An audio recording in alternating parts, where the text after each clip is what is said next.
Hey everybody, welcome to another episode of USstreamer. I'm your host, Cap Bailey, and today we'll be checking out Dragon Age Inquisition, which is due out November 18th. This is the PlayStation 4 version. I am pretty far in the game. This is a save that I loaded just before the end, pretty much. I wanted to take the time to explore things a little bit, answer any questions, show off some of the combat, and give you kind of a better idea of the loop. The Dragon Age Inquisition review just went live on usgamer.net, so you should go check it out. It contains some of my detailed thoughts on how I feel the game is going. Suffice it to say, I really like it. It's a game that definitely grew on me as time went on. In any case, this is Skyloft. You can consider this the Dragon Age version of the Normandy in Mass Effect. You, uh, it's big, it's customizable. For example, this is my throne. This is the Ferelden throne, where you can go that you can purchase in Orlais. Uh, this is your quarters. You don't spend a lot of time in your quarters, but it's kind of a nice thing to have regardless. Hey, Bob the Cat, lol. What's up? How are you on this beautiful Thursday afternoon? Are you interested in getting Dragon Age Inquisition? By the way, in case you're wondering, my character is a Dalish elf warrior. I think this is kind of an awesome view. I like it. Anyway, if you start dating people, you can get somebody into your bedroom and maybe use it a little more.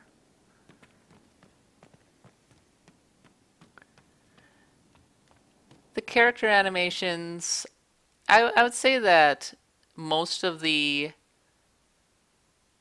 most of the effort was put into really perfecting the environments versus the characters. I wouldn't say that, especially outside of combat, they really animate that well, but and they aren't especially detailed either, but I think that by and large it you stop noticing after a bit.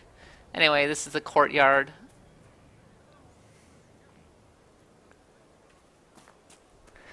Doom upon all the world. So you can kind of say that this game can be a little overly dramatic. In any case, this is your castle. It's pretty neat. I'll note that just due to the size of the game, you can probably notice that there's a little bit of pop-in, which is unfortunate. But once again, not too hard to ignore, and it's actually comparatively rare. One of the cooler things is that when you beat a story mission, you get to sit in your throne, you get to judge people like Khaleesi in Game of Thrones, which I really enjoy. Anyhow, let's go to the war room and do some things.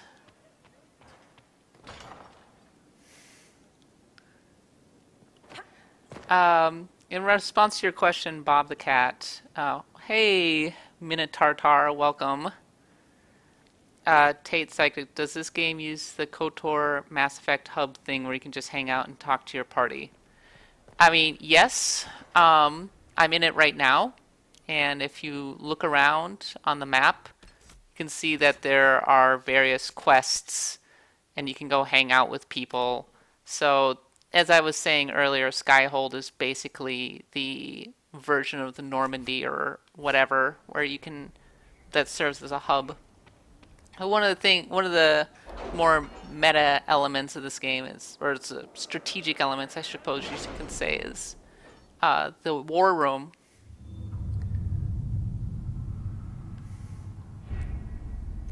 Where you can assign somebody to go on a quest for you, like gather leather or deal with Lord Basile Moron. So you can gather various materials and everything, and plus you can also unlock various major quests from here, the story quests and all that, which requires power, which I'll get into a little later. And apparently I just unlocked a new operation. So I'm going to restore order and Wycombe. One thing about Dragon Age Inquisition is that quest chains, as it were, are comparatively rare, or they aren't that noticeable. There's a lot more in the way of, close this rift, go get that. But especially later in the game, you spend a lot more time invading, kind of enemy territory and that sort of thing, which I find enjoyable, and there are a lot of sub-dungeons that you can go and explore. If there's one thing that I really wish that this damn table had, it's a filter. Because it can be so freaking hard to be able to discern between all of this stuff. Especially when you're looking for a specific mission. Taxike was wondering about the Inquisition perks. It's grayed out right now. But an Inquisition perk is earned by getting influence points, which are earned by completing missions and the like. And as you get more influence, you earn things like new conversational options, the ability to carry additional potions. So the sort of thing that would normally be found on a skill tree, you will find right here. And as you go up in level, you unlock new options. Bab the Cat, can you change the default casual outfit? I believe so, but I haven't tried. So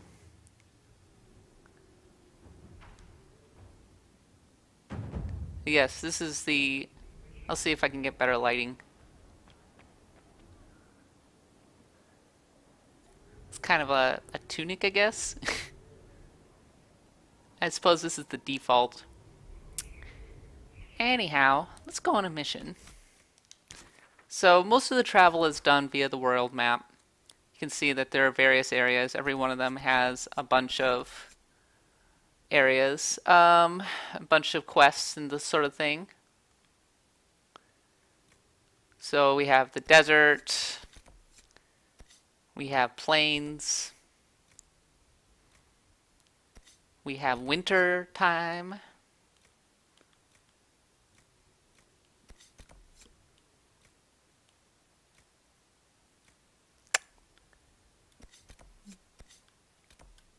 let's go close some rifts, shall we?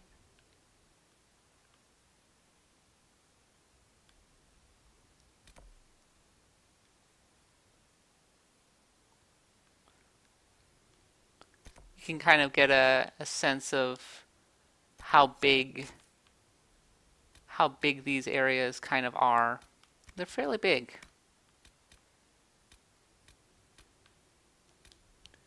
Yeah, let's go with this. Emerald Graves.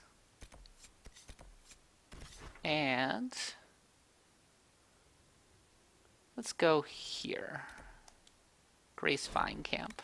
So my party consists primarily of Sarah, who is an archer, Blackwall, who is a warrior, and Vivienne, who's a mage. I haven't really used Iron Bull. Solus is kind of a boring mage. Cole is strange guy. He's a demon, I guess. Yeah. He'll stab you in the back. Cassandra, she's just basic warrior. Varric, basic rogue. So, and Dorian, whose mustache should be its own character. So, let's go.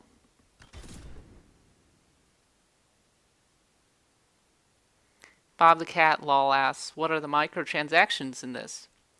So in response to your question, the microtransactions are, from what I can see, limited to the multiplayer.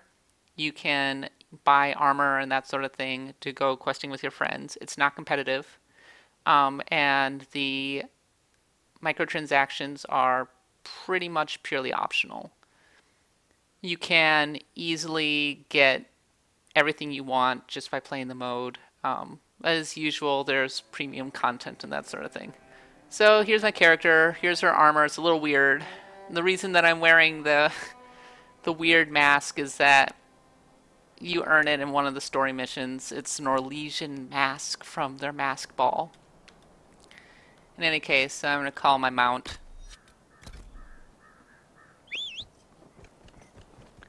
Oh, when it comes to DLC, like, I'm sure that there will be DLC coming at some point in terms of... Check out my moose. Moose, elk, giant elk thing. Whatever it is, I love it. It also makes the best noise when you're running with it. Kind of like... Yeah, Vivian, as per your question, Vivian is, I think, my favorite character. So, you can see this quite a lovely terrain. I love how varied it is. And it looks just lush. You can see there's a rift in the distance. One of the main goals of this game is to close rifts.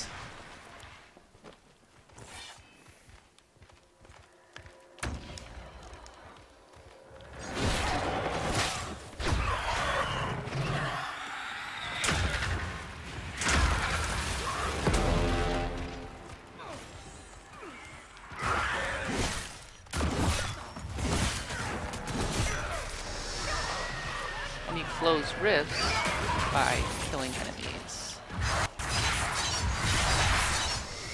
And you can also hurt them by doing this, just sucking the power away from the Fade, which is one of the main story points, is that you have a special power that enables you to close these rifts into the supernatural realm that we love to know as the Fade. Oh, and that's a big guy. Those guys aren't so fun to fight. And those things love to pop out from behind. But if you disrupt the rift, you can really mess them up and stun them, which is what I'm kind of trying to do at the moment. But unfortunately, I for some reason, don't have any potions.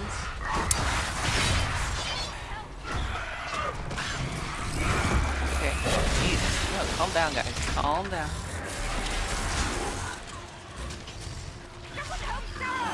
I hadn't realized. Don't leave home without potions. It's not a good idea.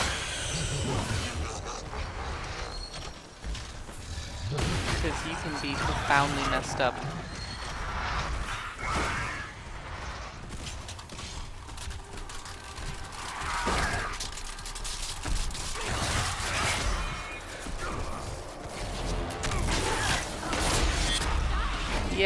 Yep, I'm gonna die. Jeez.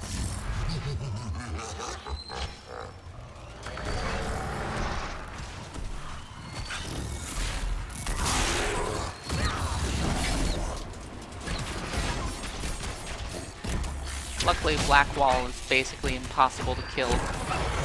So he'll just sit here, and if I can just get Vivian back up, I can use her power to bring everybody back to life.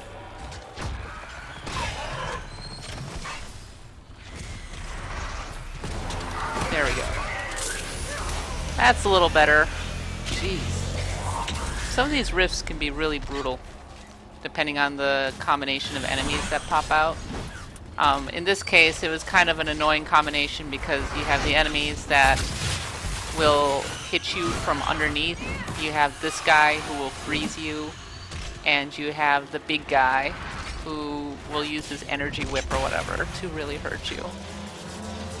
Especially at the earlier levels, these rifts can be a real pain in the butt to close, because some enemies are just way too strong. But once you've played for a bit longer, you start getting abilities that are frankly just too strong for them.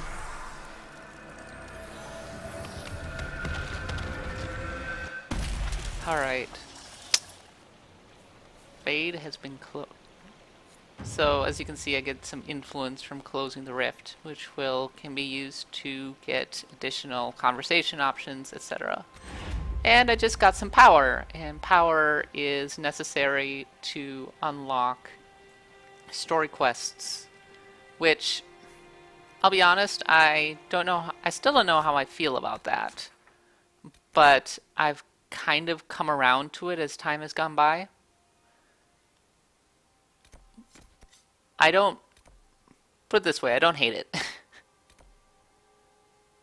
So, one of the things is that as you go later into the game, you have to grind power up to like 40 power points just to unlock a major mission. And it's mostly fine because you'll like be going through a quest or whatever and earning just power points in general, and every time you unlock a new area to explore, you'll get even more power points. You'll find a ton of things to do that will earn you power points. So in that regard, the grind isn't too bad. On the other hand, I usually object to mechanics that kind of intentionally gate progress because I think that they're a little ham-fisted. I don't like it.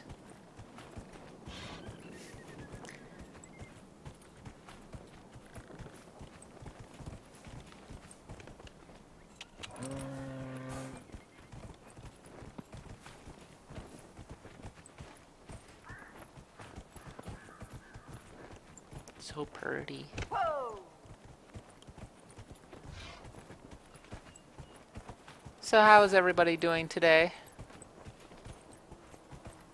Have you been playing anything good? Aside from Dragon Age, obviously.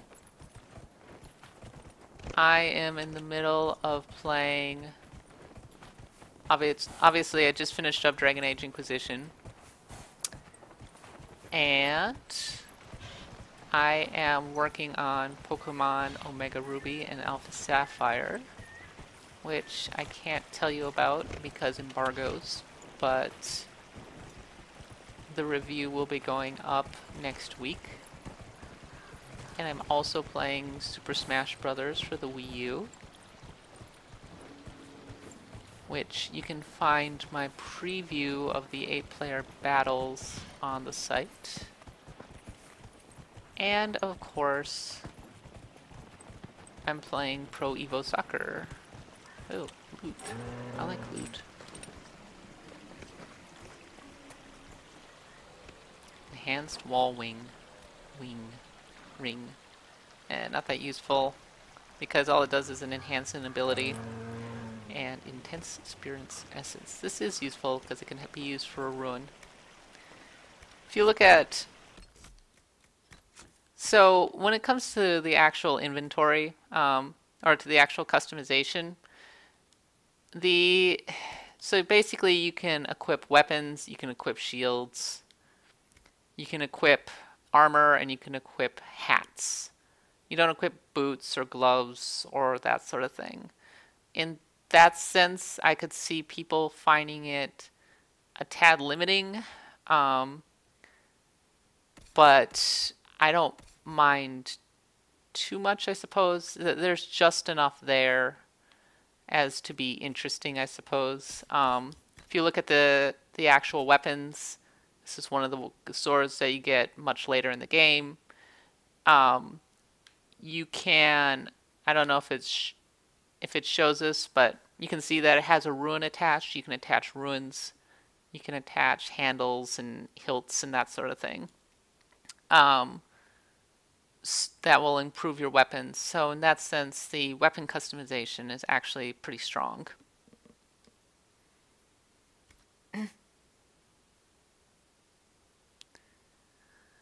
Yeah, Bob the Cat. I'll be getting to the weapon crafting pretty soon. And in response to Bob the Cat's question, you can indeed name weapons, but as far as I can tell, only after you've named them. So,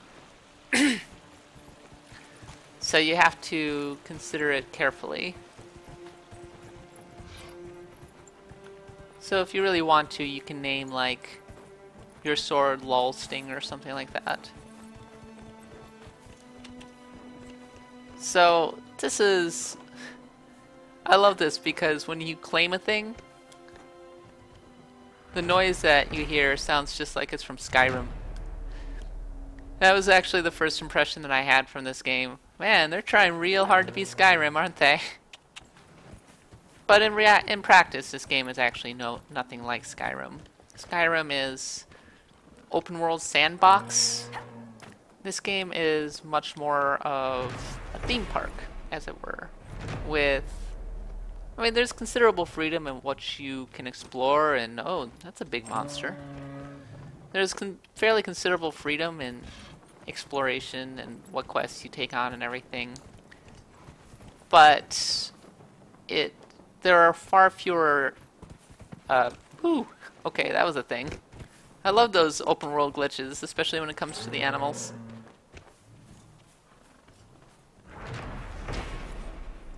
In case you're wondering, I'm claiming stuff because you get XP from it. And you can also... and it's like a quest to go and claim like all of the things. I have no idea why there are like 4 of these landmarks in one place. I assume it has to do with these things. There's a giant just kind of hanging around. I don't think I want to piss it off because giants can be pretty nasty. There's one ugly wild boar. Yeah, I suppose it is a pretty ugly wild boar. You'll often see animals fighting or monsters fighting one another, which is the case right here. That is a Red Templar kind of raid, and I guess they just kind of got into it when it's one another, so that's kind of fun.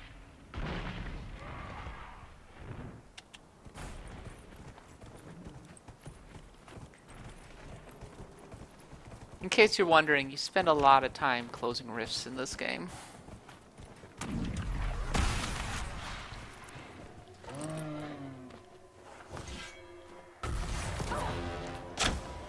I often like to switch over to Sarah, who's the archer, because it gives me kind of a better view of the action. Because otherwise the action can get a tad confusing at times, especially if you're up close and personal as the warrior. Plus, because so much of the warrior strategy involves parrying and counterattacking, the computer can occasionally handle that better than I can, thus increasing its survivability. So I suppose a strategy that I would suggest is, if you're having a hard time against a boss or something, and you're playing as a warrior, try switching away from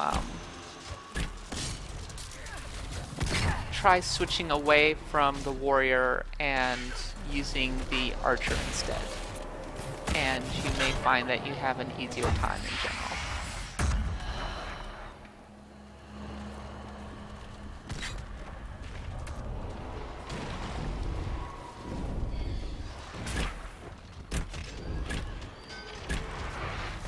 Seven Pains. For some reason, I think of Final Fantasy XII a little as I watch you play.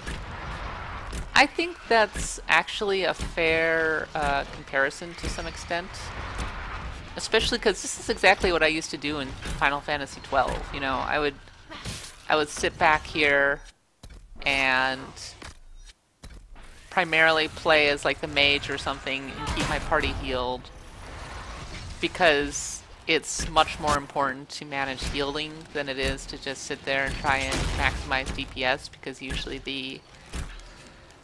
usually party members can do that well enough for themselves. But in this game, actually,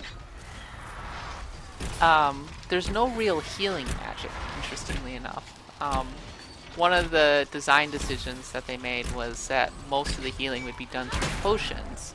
I mean, you can, like, do a super heal from your mage. But... and you can revive characters, and I just died. because I got nailed from the side by that arcane horror, which is actually a boss at one point in the game.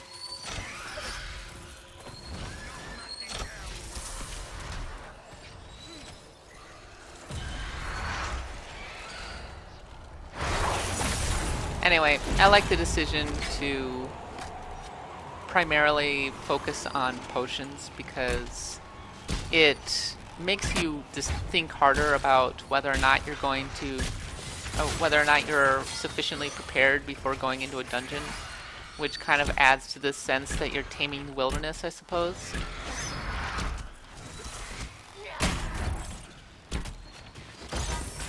It's especially important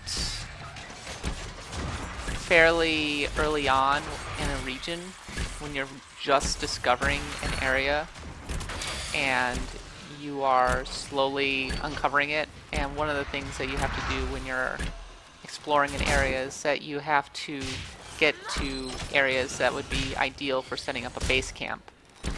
And that can be a bit of a gauntlet because you'll be walking along and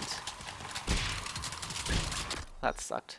I don't like him and his ice beam.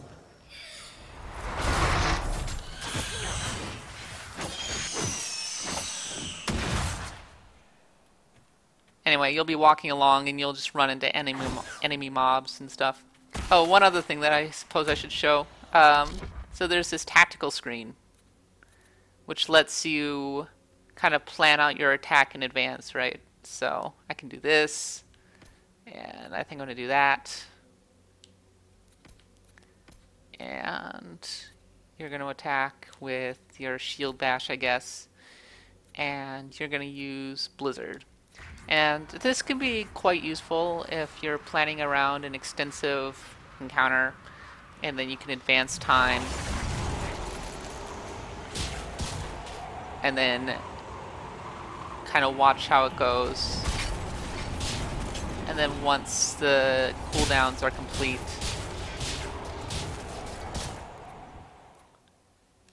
you can start thinking about the next attack.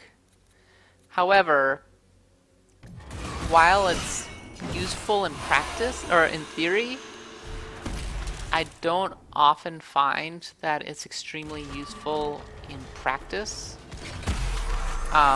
Usually, I find it easier to just start hacking and slashing at things. This game is very much a hack and slash type game.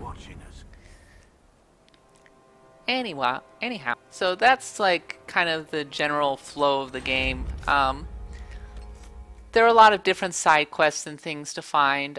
This map in particular has one where you're fighting like the free men of the Dales or whatever. So you have to invade their areas and push them out. So there's a lot of side quests and that sort of thing. But the general flow is finding like landmarks and tents and that sort of thing. So before I go back to Skyhold, let me just pop into Val Royeaux because I kind of want... So I'm trying to complete... I've been trying to complete a frickin' specialization all game. So being a warrior, I can either complete a champion specialization, a reaver specialization, or a Templar specialization. And I really want to be a Templar. And the way that you become a Templar is that you get 3 broken filters by killing Templar. You pick 20 of this one plant. I forget what it's called, but I have 20 of those. And you read a book called The Way of the Templar. I cannot find that damn book anywhere. The journal entry says, go to the bookstore in Val Royeaux, which is this French-looking area, because it's in Orlais. I'm like, all right, fine. But I have yet to find it on the shelf. Even when I got to pretty much the end of the game, it was never stocked. And I'm wondering if like I had to do a side quest or something. I got the champion version, so I could theoretically become a champion, but I already got a champion. Champions are really good for blocking and defending and that sort of thing. So let's see, what do we got for books? Laws of Nature, Keepers of Fear, Mad Emperor Revel. I love that one. Mystery of June. Not a very good book. Twins in Shadow. Elven God Anguil. Untranslatable Elven Writing. I saw that one at Barnes & Noble once. Unreadable Elven Writing, that's a token favorite. And Old Elven Writing. So no, there's no way of the Templar, which is kind of lame. But maybe there's some good schematics that I can buy.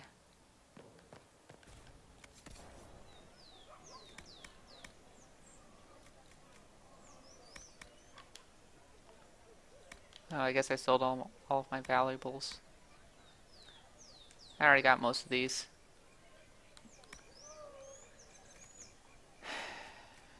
Oh, maybe that's useful. Anyway, let's go back to Skyloft. Skyhold. I always call it Skyloft because I'm thinking of Legend of Zelda Skyward Sword. Hi, Iridium884. Welcome to the show.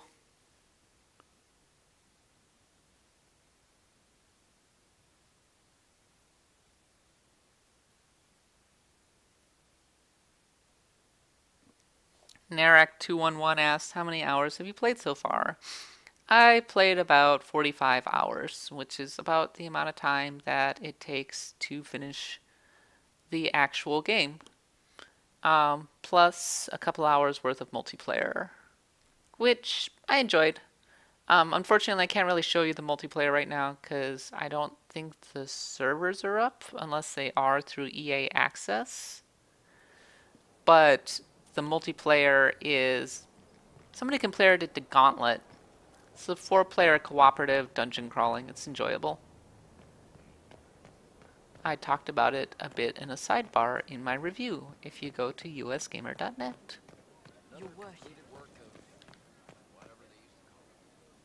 I like the giant pelicans? Ravens?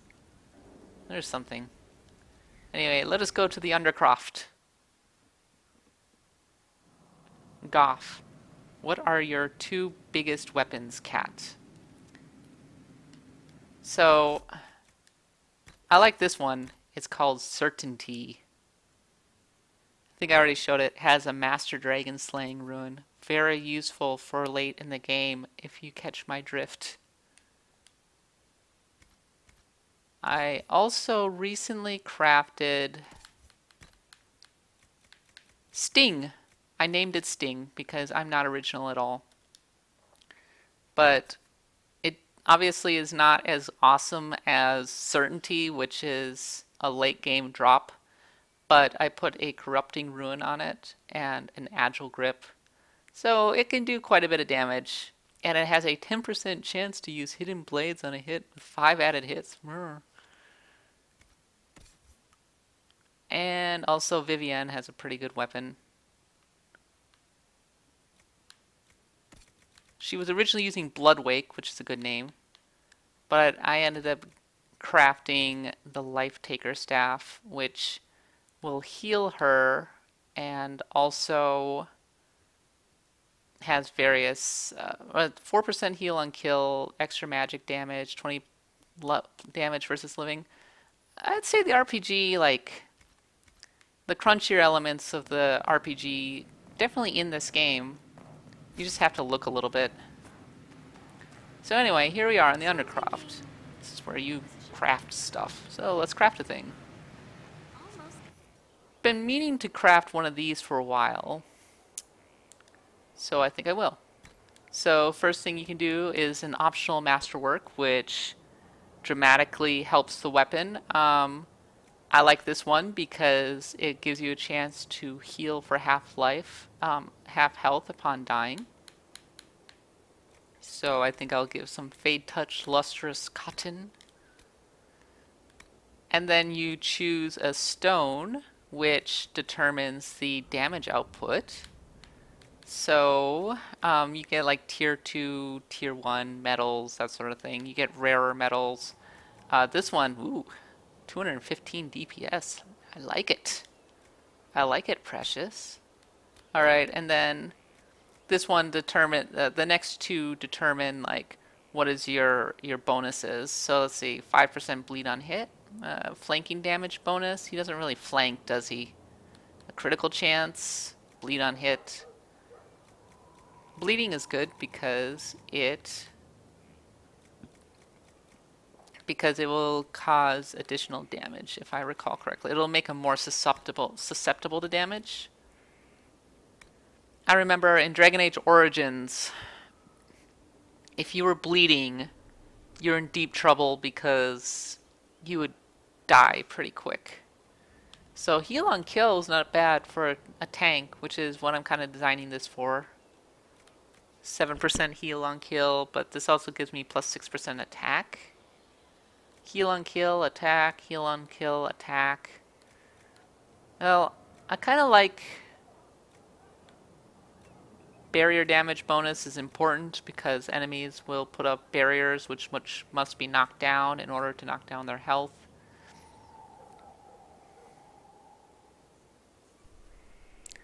By the way, Goff, I didn't name my sword's certainty. I named it Sting because the bow Sting because I'm completely unoriginal. I named certainty, the sword certainty was named certainty from the start.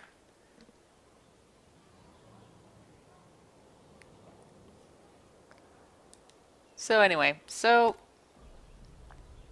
here's our sweet mace. 215 DPS, 8% bleed on hit, 8% heal on kill, and if my tank dies, there's a chance that he will revive and heal for half health. And I can rename it. What shall I name it, Twitter or Twitch? Give me a name. My favorite name, I've just decided that my favorite name of the bunch is going to win you a free copy of Dragon Age Inquisition for the Xbox One. Surprise! So choose your name well. I'm curious. I want to see what you guys can come up with. Be creative here.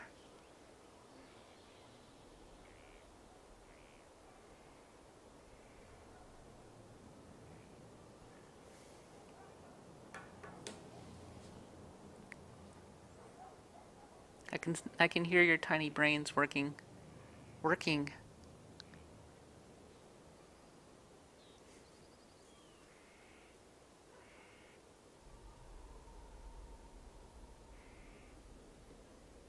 Okay, we have one entry. Banjoville suggests Tallywhacker.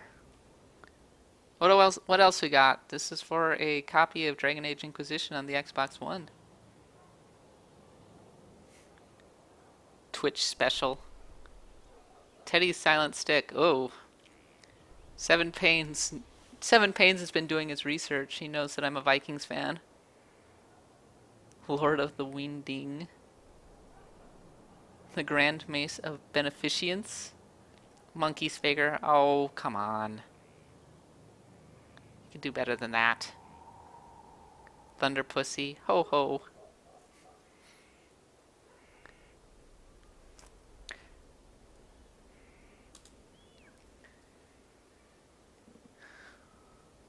Leaning toward Teddy's Silent Stick, unless I can get something better.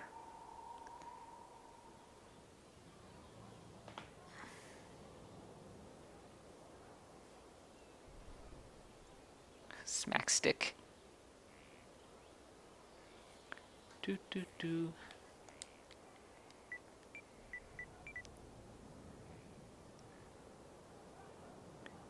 Yeah, Goff, I understand. I understand.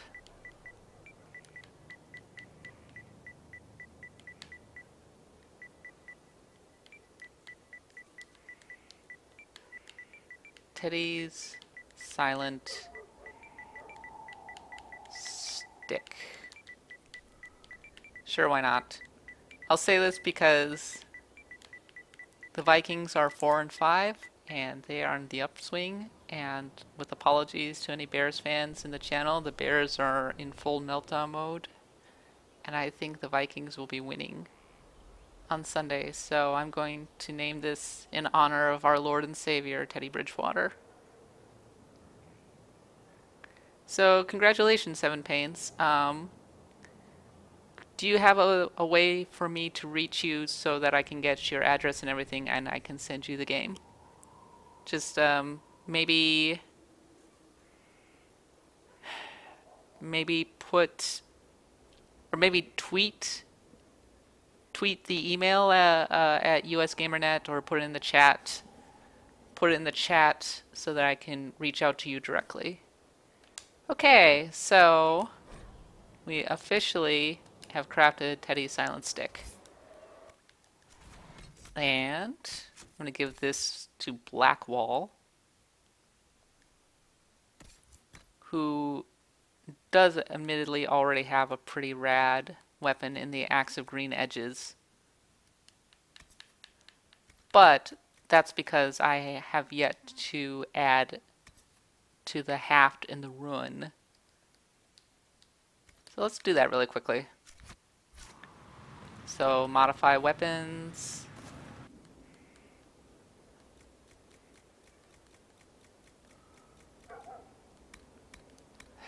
One of the annoying things about this game is that you have to unequip a weapon to modify it if it's on another character aside from yours, so I don't especially like that. Unequip. Modify weapons.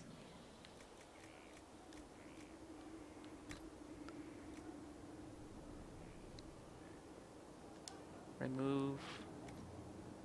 Unfortunately, you can't remove a ruin.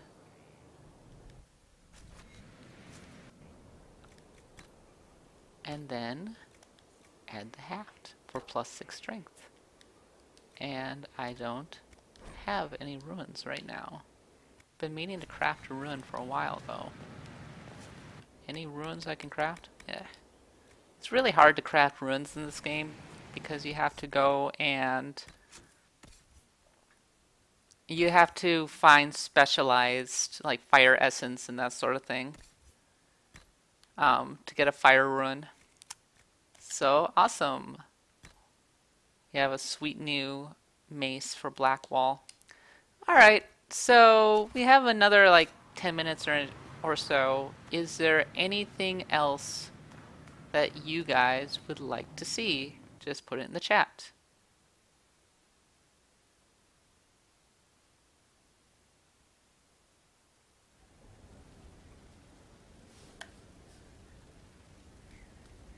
And yeah, Seven Pains, go ahead and message us on Twitch. That works very well.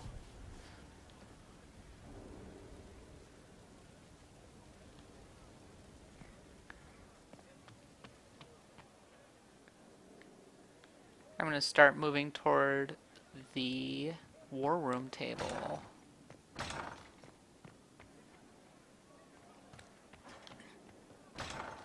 I may have just enough in the way of power to be able to unlock a new area.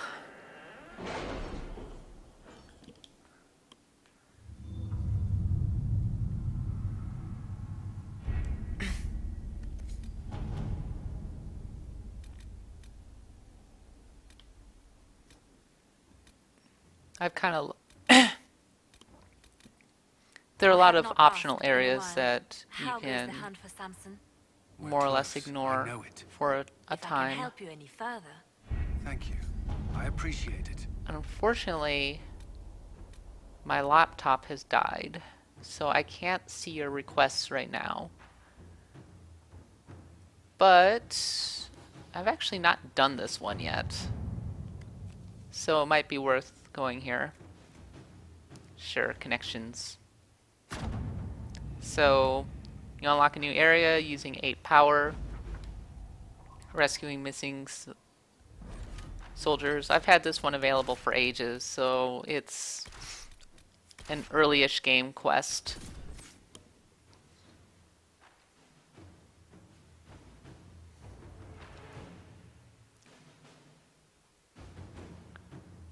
It's quite optional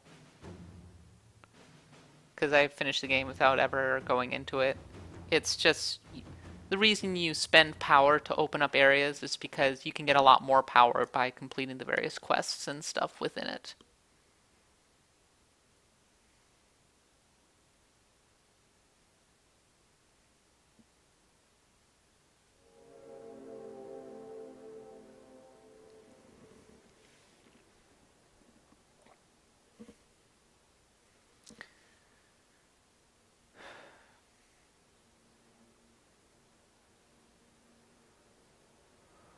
Thank you for coming. Maybe you I can like her. solve this mess. I don't know her Our name, but missing she has patrols are freckles. being held hostage by Avar, barbarians from the mountains. What are they doing in a bog? That's the thing. Their leader, he wants them to fight you, because you're the Herald of Andraste. What do they have against Andraste? Well, the Avar think there are gods in nature, as in the sky has a god and the forest. The Avar say you're claiming to be sent by one, and they'll challenge the will of your god with their own. I think their leader's just a boastful little prick who wants to brag he killed you. Should I autograph something Oh, for him Cat, before he you're tries so to funny. behead me? They think readings for the weak. You know, scholars, lowlanders, or legion peasants. Getting to our troops won't be easy. You'll have to fight your way through undead. But you're probably really good at fighting Crestwood undead has a after hell of a lot Crestwood, of undead. right? I like that they add in little notes that mention the fact that you've been to a previous area. There are any corpses possessed by spirits? Right. Nothing to fear. The Avar are holed up in the castle on the other side of the Foul Mire. Make her willing, the Inquisition's people are still alive.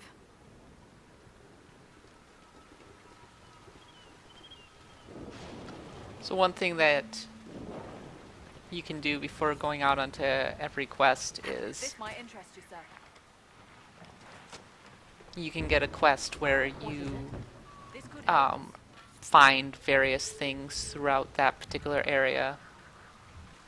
Also, you can do this search and a hidden thingy will pop up. Maybe in this house?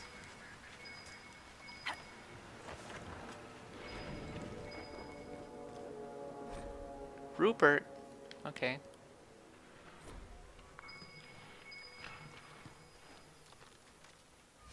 Necklace.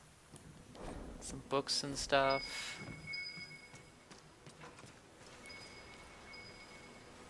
Ugh. I don't care. God. So you can see in the quest map, there's quite a lot to discover. Look at all these little things that you can see. So much to find. It's crazy. And this is like a totally optional area. It's ridiculous. This game's gigantic. God, these environments, so beautiful. Look at this giant moon. Love it.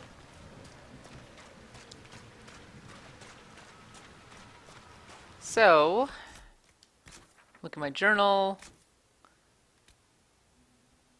Chances are I want to go and uncover the soldiers.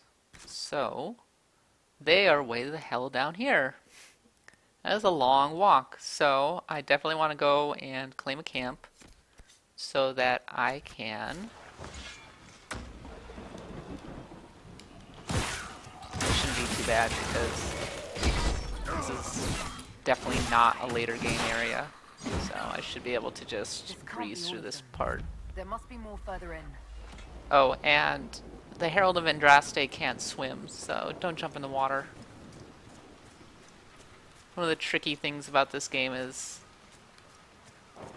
figuring out how to navigate the terrain and for some reason I can't call my mount. figuring out the terrain and figuring out whether or Careful. not you Just can letting water go come in the to water. If it's deep, if it's too deep or that sort of thing.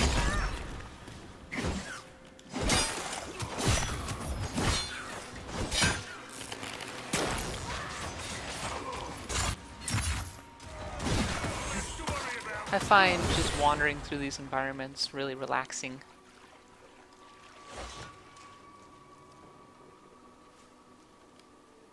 Oh, I love doing this. Get over here.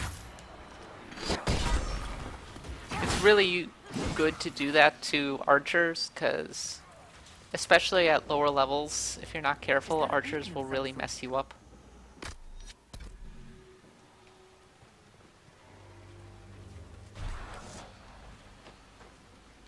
This is the mage only thingy. I must remember to send a thank you gift. Oh, it's just lighting it.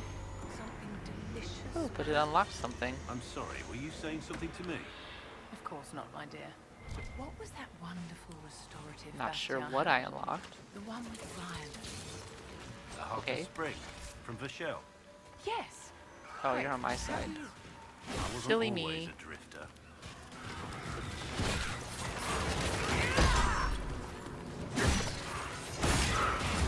Somebody mentioned that they find the combat to be chaotic early. It We find any can more be, beacons, we especially can lure if the you're undead just onto solid ground. a Might be casual fast observer. Keep an eye out for more then. But oh, that's kind of cool. Ta-da. Do I need to light a thing? Oh, for shit's sake, it's messing with the runes. Oh, I see. I had to light this because I couldn't read it. Okay. That explains it. I've never had to do that. That's kind of cool.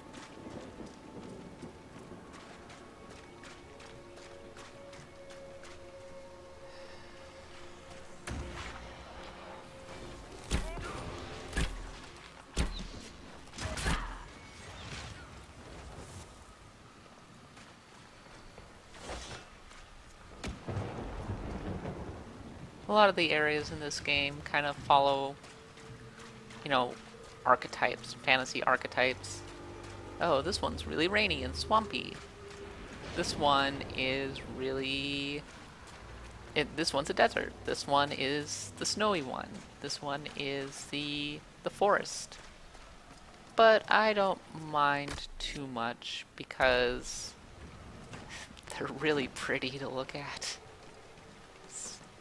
Especially in 1080p, which this TV is. Sorry I'm not responding to the chat, by the way. My laptop kind of died, and I can't access my computer very easily from here.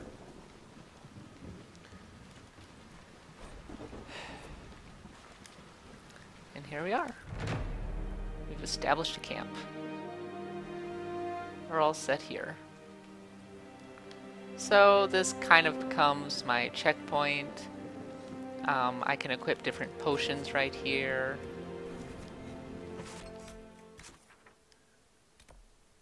Oh, I can light beacons. That's a side quest.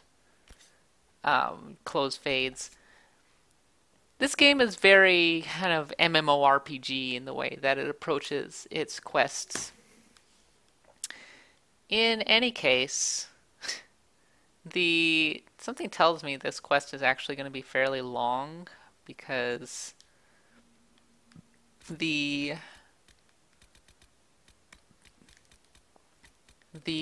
quest beacon is way the hell down here. So with that, I think I'm going to call it quits. But thank you for dropping by and watching me play Dragon Age Inquisition for a little bit. It's always a pleasure. I had a good time just showing everybody around. Congrats to Seven Paints on winning a free copy of Dragon Age Inquisition for the Xbox One. I think you'll really enjoy it.